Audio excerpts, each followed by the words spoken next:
Hey, it's Benji Cole, son of Al Cole from CBS Radio, welcoming you to another edition of People of Distinction, the talk that gives an in-depth view of some of the most dynamic, intelligent, and successful people on the planet. Run to our website, peopleofdistinction.org, for more info, or you can always email me directly at benji@alcoleenterprises.com. And on the line with us today, we have Tracy L. Thompson. We'll be discussing her fantastic book, Greedy Thom, A Pointed-Nosed Goose in Greedy Thom's Bathtub. Available at Amazon and Barnes & Noble. And I will say, Tracy was brought to our network, People of Distinction, today by some of the best movers in the business, Book Launch International. So if you have a book that you'd like moved, listen, do yourself a favor and contact Book Launch. You can find out more information on them at booklaunchintl.com. And guys, listen, it is an absolute pleasure to have Tracy here on the line with us because aside from just the title instantly sucking you in, I mean, I absolutely love the title, right? Greedy Thom, A Pointed-Nosed Goose in Greedy Thom's Bathtub. It's just fun to say. You instantly get taken back to or at least I did. Let me not speak for anybody else. But instantly when I read the title, and then when I went to her Amazon page and I'm doing research, it brought me back to an easier time, right? It brought me back to an innocent time, and rightfully so, because the book is specifically geared for children, right? It's a children's narrative. And I'm not going to go into too much of the description of the book because, listen, I'm not trying to steal Tracy's thunder here, okay? We have her here on the line. She's going to be able to articulate everything much better than I ever could. But the one thing that I do want to point out is one of the underlying messages and the underlying theme for the book. First and foremost, guys, be aware this is actually going to be developed into a series of books. Now, this first one is the only one that's out at the moment, but be on the lookout, okay? And make sure you're checking back into her Amazon and Barnes & Noble pages frequently so you can stay abreast with everything that Tracy has going on, because the underlying message in this book is it's all about kindness and patience for children. Now, it brings me back to that old adage of patience is a virtue, and it absolutely is. It's not an easy thing to acquire, especially from a child's perspective. And that is the reason why it's so important to make sure that we're discussing that and make sure that we're doing everything that we can to instill the kindness and patience within them at a very early age so they grow and develop with that information. And listen, as I said, Tracy is the expert, okay? So without further ado, let's jump right in. Tracy, first and foremost, thank you so much for being a guest with us today on People of Distinction. How are you? I'm fine, sir. How are you today? I'm very well. Thank you very much for asking. I'm very much looking forward to this, Tracy. I don't have any kids yet myself, but my significant other and I, we're definitely planning on moving in that direction in the very, very near future. But I do come from a very big family, and I have a lot of kids in the family, and my godson in particular. And this would be a book that I know that he would love, and my brother would have such a great and fun time reading it to him. So I'm always looking for new books, not only for myself, but for my family as well. And I think this book is right up that alley. So I'm looking forward to this tremendously. Now, before we go into the book, let's hold off slightly. Start by telling our listening audience a little bit more about yourself. Okay, sure. My name is Tracy Thompson. I live here in Macon, Georgia, with my supportive husband of 34 years, Stuart Thompson Sr., 2 children, Alexis and Stuart Jr., and I have a wonderful granddaughter, Jada. I have had a love for children's books ever since I was a child myself.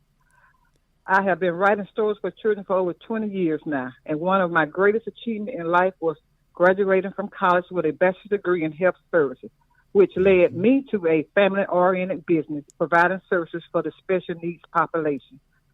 I hope that Greedy Thom books will bring laughter and excitement to every child and adult who is young at heart.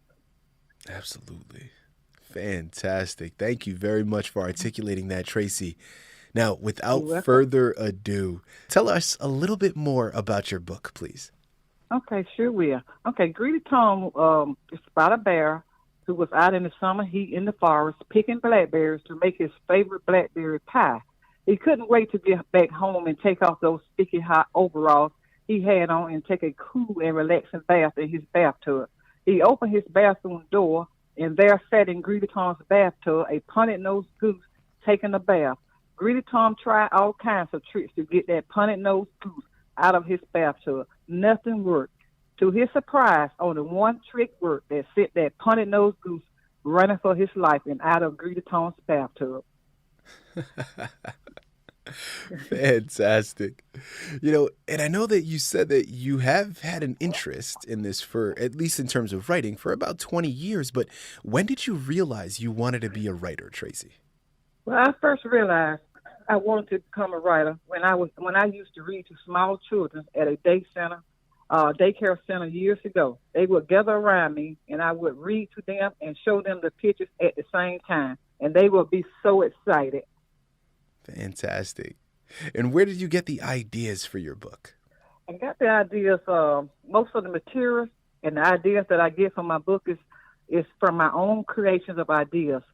I go into my quiet place and just let my imagination flow. I come up with all kinds of ideas, plots, and then I start to write down everything that I start imagining. Mm-hmm. Now let's talk about your family for a second. What does your family think about your writing? Well, my husband of 35 years has been very supportive. He kind of like collaborated with me on writing this material and stuff that I have for the Greedy Thom book. And also I have children. I have two adults, a girl and a boy. They also sometimes tell me they're very proud of me. So I, really thank them for that. Absolutely. Well, listen, it's always a blessing to have a very, very supportive family, right? You want to have that support Right. all around, but especially when it comes from your family, your children, your husband alike. That is absolutely wonderful. It sounds like you are blessed with a wonderfully supportive family, which is great. Now, Yes. Tracy, what would you say was a highlight for you in writing this book? Or if not a highlight, maybe something that surprised you that you weren't expecting prior to embarking upon the journey? Well, the highlights of writing for the Greedy Thom books were coming up with, the highlights was coming up with creative ideas, visual pictures in my mind, how I wanted the illustrations and the designs to, look like on the page. Also coming up with characters that Greedy Thom was going to be in conflict with throughout the book. And lastly, coming up with a great ending. Sometimes it's so hard to coming up with a great ending for a children's book. And they also are kind of hard to write, children's books are. Mm-hmm. Guys, again, here on the line with Tracy L. Thompson. We're discussing her fantastic book, Greedy Thom, A Pointed-Nosed Goose in Greedy Thom's Bathtub, available at Amazon and Barnes & Noble. Now, Tracy, branching away from your book and focusing more on you as a writer, how do you handle literary criticism? I think that I handle it very well. I am very open to suggestions or recommendations when it comes down to making my books better. I always remember that they are the experts in this field, not me. And so when someone gives me advice, I take it to heart. Fantastic. Well, listen, I mean, that's a great word of advice, really, and words of wisdom for anybody.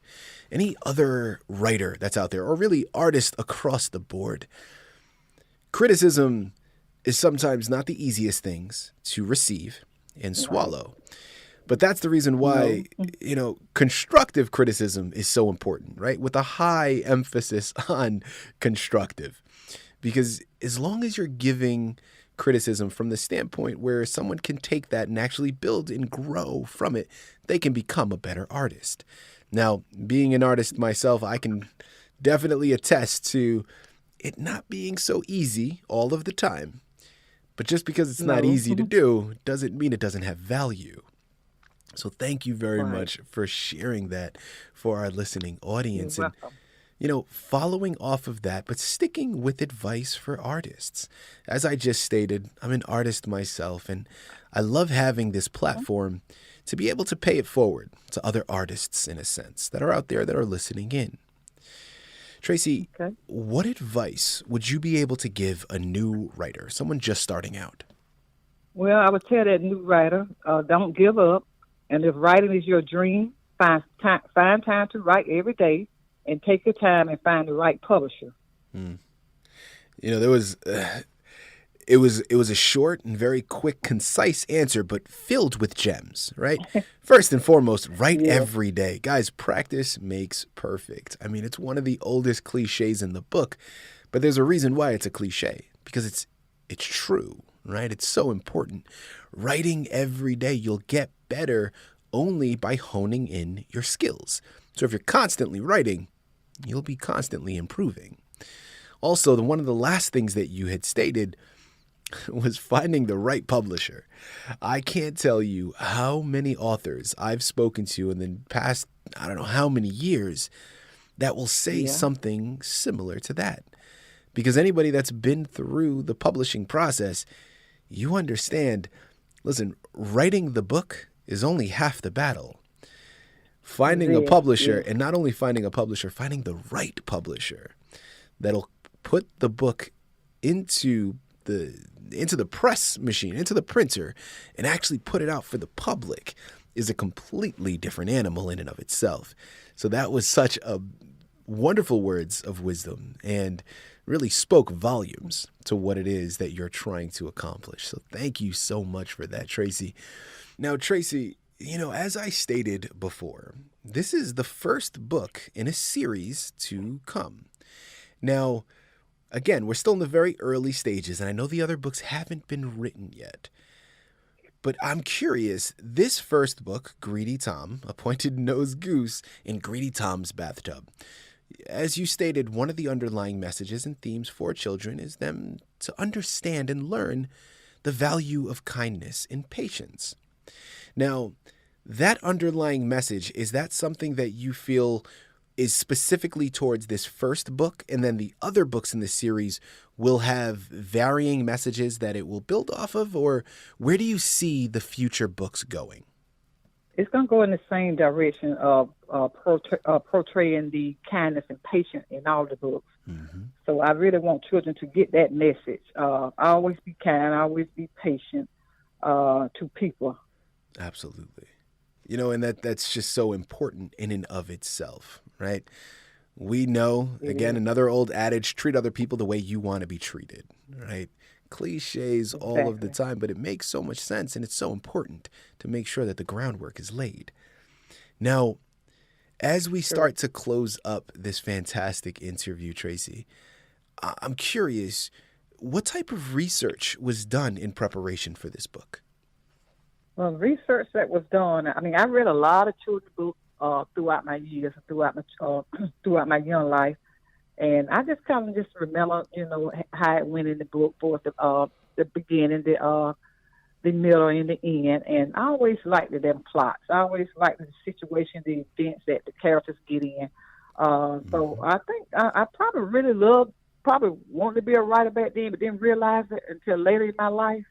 But that's where I like it. And I hope that Greedy Thom books can become a household name in the homes of young children that loves to read and run away with their imagination. So hope for that. Once I get started with all the rest of the series, that, it'll be a big time name. Absolutely. Well, listen, we're hoping that it reaches that height as well. Again, this book is absolutely fantastic. It needs to be on everybody's shelf. It's such a fun-filled journey for anybody to take with their children, but it's an even better gift for you to get for somebody else. So guys, one last time, I know a lot of you have already gone to her Amazon page. You're already checking into her Barnes & Noble page. You're in the process of purchasing the book as we speak. But just in case, I'm going to re-impress it for you all one more time. Here on the line with Tracy L. Thompson, we just finished discussing her fantastic book, Greedy Thom, A Pointed-Nosed Goose in Greedy Thom's Bathtub, available at Amazon, Barnes & Noble, and remember, check in frequently to her Amazon and Barnes & Noble pages for the rest of the books in the series once they're available. You surely will not be disappointed. Guys, we understand the children are the future. So why not teach them kindness, patience, and respect now? And imagine the type of future we'll be able to have for everybody involved. Tracy, this has been an absolute delight. Thank you once again for being a guest with us today on People of Distinction. Thank you for doing a great job for me. That was fantastic.